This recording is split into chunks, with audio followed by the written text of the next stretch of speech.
Hey guys, Glenn from GMP Custom Fabrications, and today I'm doing part 2 of the twin turbo build on Sketchy. So let's get started.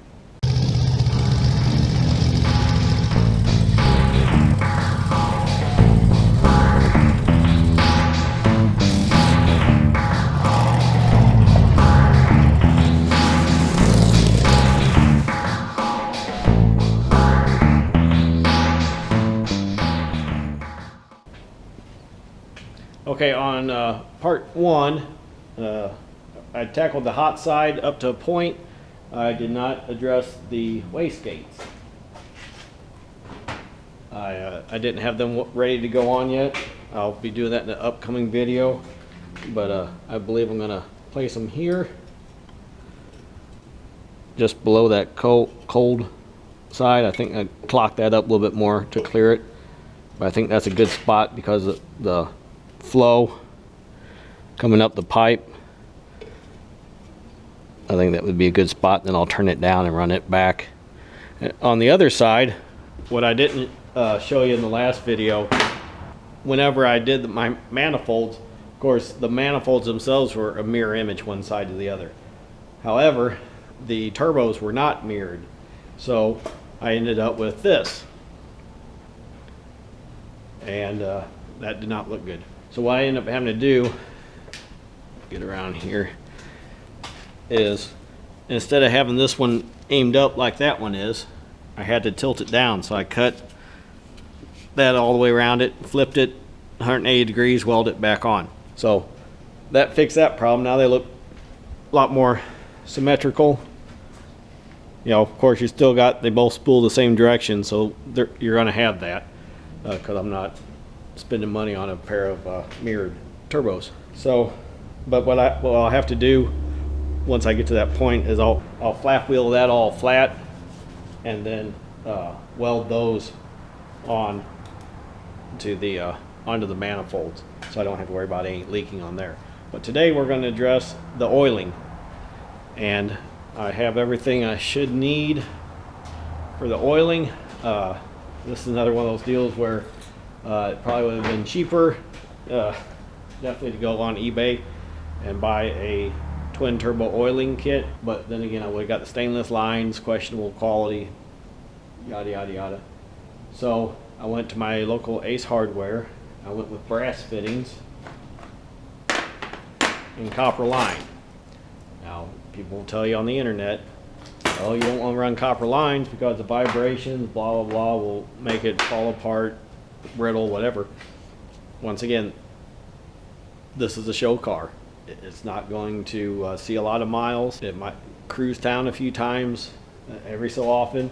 I would not use a copper line, hard line, on a daily driver with the turbo setup, but in this case I don't see any harm in it. So what I'm going to have to do is, starting off with, is get down here. I'm going to tap into my oil pressure line there. I'm going to take that fitting out, put in this piece here to extend it out. Then I got a T for the top of it. I'll screw that fitting back into the T here. And then I got another elbow there. And then we'll run the copper up to the front of the motor to another T, and then I'll split off for the two turbos. So let's get started.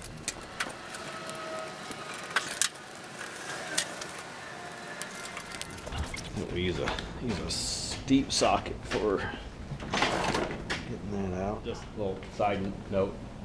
These bottom pieces for my wastegates, ordered off of Amazon. I think they're actually spec'd out for a Honda Civic something or the other. But anyway, they were the size I needed. But they didn't have a groove in the top that I needed for the seat to fit into. So I put on Facebook, does anybody know somebody that can help me out with this? And there's several suggestions, including Wes, guy I've gotten to know locally that does racing and stuff, and in fact he's got, I'll show you a picture. It's Wes Latrill. I'm probably saying that wrong. Anyway, here's a picture of his one of his rats, or some of them. Maybe I'll get pictures of all of them, show you. But anyway, he was able to machine it down for me. But anyway, in that thread, a message thread on Facebook about getting that done, a guy I know asked if I'd done my homework on these turbos to make, to know how to do this. And my first thought when I saw that was he's clearly not watched my video, because I made it pretty clear in the first video that I'm kind of winging it, that I got a good deal on these turbos, and that's why I went with this size. Not because I researched it. Well, I tried to research it, but I really couldn't come up with any definite answers. But I got a kick out of him asking if I'd done my homework on it. But anyway, you guys know how much homework I've done. But okay, back to the program. Yeah, and like I started saying earlier, I probably should have went with an eBay kit on this. My original plan was I was going to run hard lines. I was going to use transmission and brake lines and the brass fittings from O'Reilly's or some other auto parts store, and run hard lines that way. And just the more I thought about it, I thought, well, no, because I'll be forever trying to find the right fittings to make everything work. Whereas I knew if I went to a hardware store, I could get it on the first try. I knew what size my fittings were and all that, so that's what I did. Now, one issue I did research on is just how much oil flow will these turbos be able to take. And I had once again got 15 million answers to one simple question. And these are not ball bearing type turbos, they're journal bearing. And I guess that makes a difference. But I'm going to be running this, I believe this was 1/4 inch copper line, and it will flow quite a bit of oil. Be going through these fittings here. I think that the bigger concern is I flow too much oil and end up pushing out the bearings, and it ends up going in the motor or smoking come out the turbo. If that happens, then I'll have to make a little restrictor to go down inside that line to help restrict the airflow or the oil flow. So if that happens, it happens. It's something I'll be looking for when I first started up.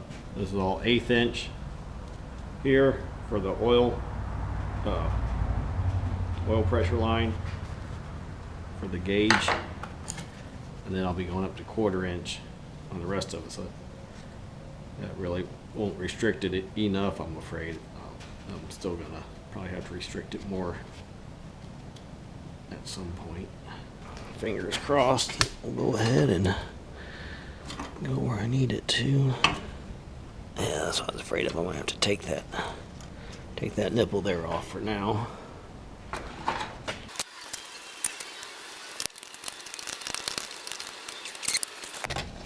Alright, what I ended up with is this nipple here. Actually, I need it to be further back. Actually, 180 would have been better than 90.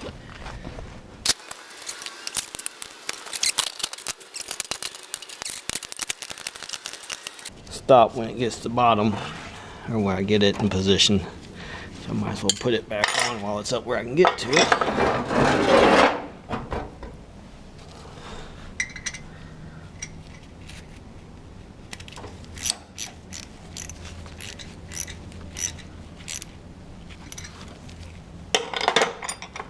Finish rotating it around. There we go. Go ahead and hook the oil line back up to it while I'm thinking of it. And the gauge.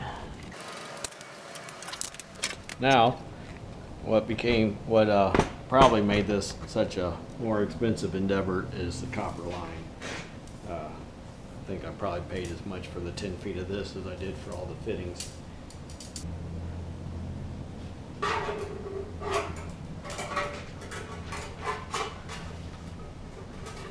gonna snake this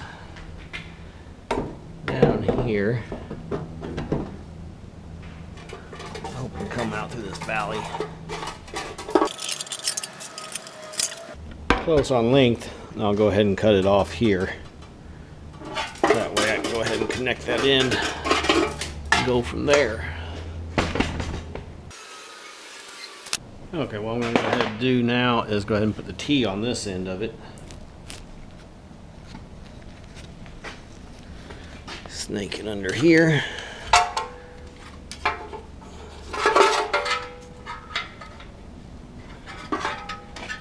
And come out over here.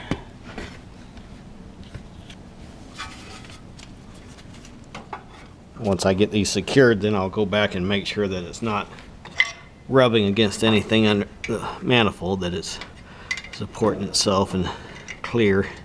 Because that could be a problem in a hurry, if that copper line is bouncing off the bottom of that manifold. Now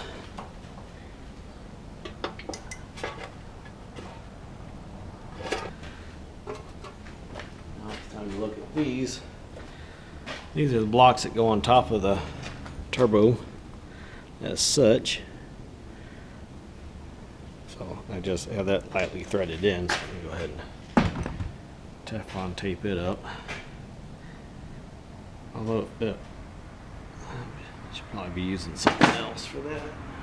Now these blocks here, even though the top of that turbo is threaded for the fitting go into, with it all being together, there's no way to be able to spin anything on there, so you'd have to take it apart anyway. I just about didn't come out in the shop today because it is got to a high of 45 degrees here in Missouri, which I realize that's t-shirt weather for you Canadians, but for those of us that ain't used to it, it's kind of cold. So, but I bit the bullet and came out here. Although there are going to be some warmer days coming up this weekend, which is when I hope to come back out and get those wastegates mounted up. But I knew this project here was going to be pretty straightforward. Not a whole lot of issues. Should make it easy, quick and easy to edit. My goal is to get a video out every week. Of course, every week, every Friday. And today is Friday. So it might be late Friday, or it may be tomorrow, maybe Saturday morning. Shouldn't be though, should be pretty straightforward. I'm only using one camera, and just about have this knocked out already. Except for, I know I don't have the drain side taken care of yet. That will also be a different video, because that's going to be a issue that I'm not sure I wanted to it's going to be a big one. It might be a whole video thing. I'd like to be able to squeeze it and the wastegates into the same video. I might do that, but I still haven't decided if I'm going to go in the pan for with my return lines down low, or go into the side of the timing cover. I like the idea of the side of the timing cover, but it's going to be a lot harder to get off. Whereas the pan, I should be able to just pull the bolts out and drop it down and weld in some bungs and some nipples on that. So I don't know, we'll see. But let's go ahead and continue on what we're doing.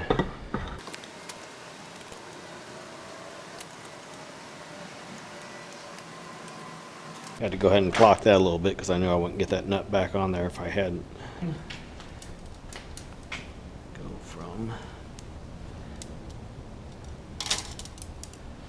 there to there.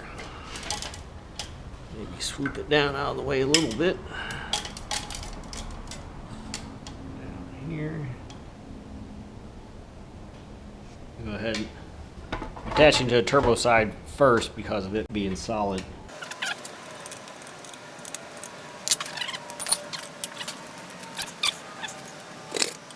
Now I could probably go ahead and right here put in a P-clamp to hold it right there.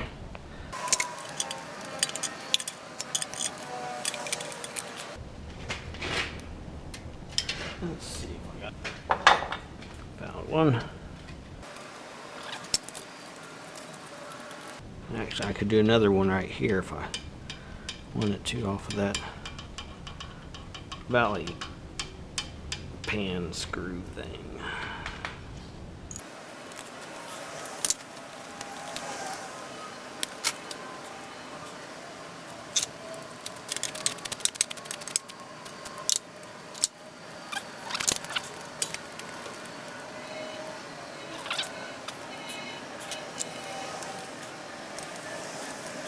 Okay, I got the other one. I need to go ahead and Teflon tape it up. They still have gaskets on the bottom of them. I don't know what they're made out of, but they're being reused for now. If they seem to not hold their seal, then I will replace them.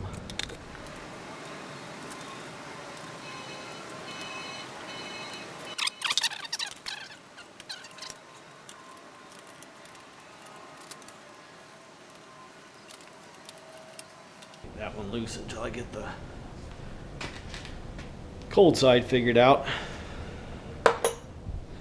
On this side here, I got a little more stuff in the way. I got the alternator and got the distributor. Get them bent around. That is one nice thing about copper line, is you can bend it pretty easy without any special tools. I'll do another P-clip right there.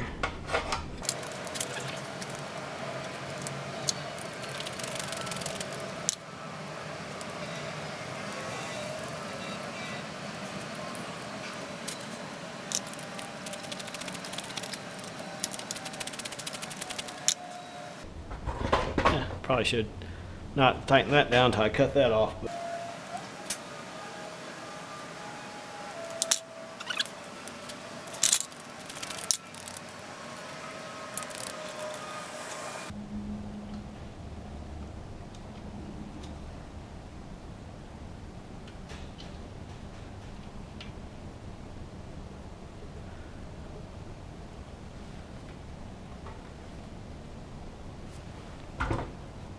alright, there we go. Turbo topside oiling supply side is done. And I'm actually going to try to keep this a short video and wrap it up for now. And I want to thank everybody that's checked out my first video. I was really impressed by the numbers I've been getting on it so far. As of the filming of this, which has been 6 days since it uploaded, I've had over 200 views, which for my channel, that's pretty good numbers. So I want to thank everybody that's come to it, come and checked it out. If you're for some reason seeing this as the first video, go check out the first video. Check out my Sketchy playlist. I also got another rat ride called Rat Dooley. Check it out. Just check out my whole page, but make sure you subscribe, hit that little bell, and hopefully next Friday I'll have another video ready to go first thing in the morning. Maybe I'll turn out 2 this week. Lord knows I got plenty enough to do, and I hopefully will take advantage of the warm weather and I'll be able to get out here and get something done. So that's it for today. Yeah, that's it for today. Next video, I'll be working on the oil drains and putting in the wastegates. I keep wanting to call them blow-off valves. I don't know if I'll run a blow-off valve on here yet. I'm gonna wait and see how everything else pans out. I don't want to get ahead of myself and let you guys know too much of what I got planned. But anyway, this is Glenn for G&P Custom Fabrications, living the dream till the freaking phone rings. Thanks for watching.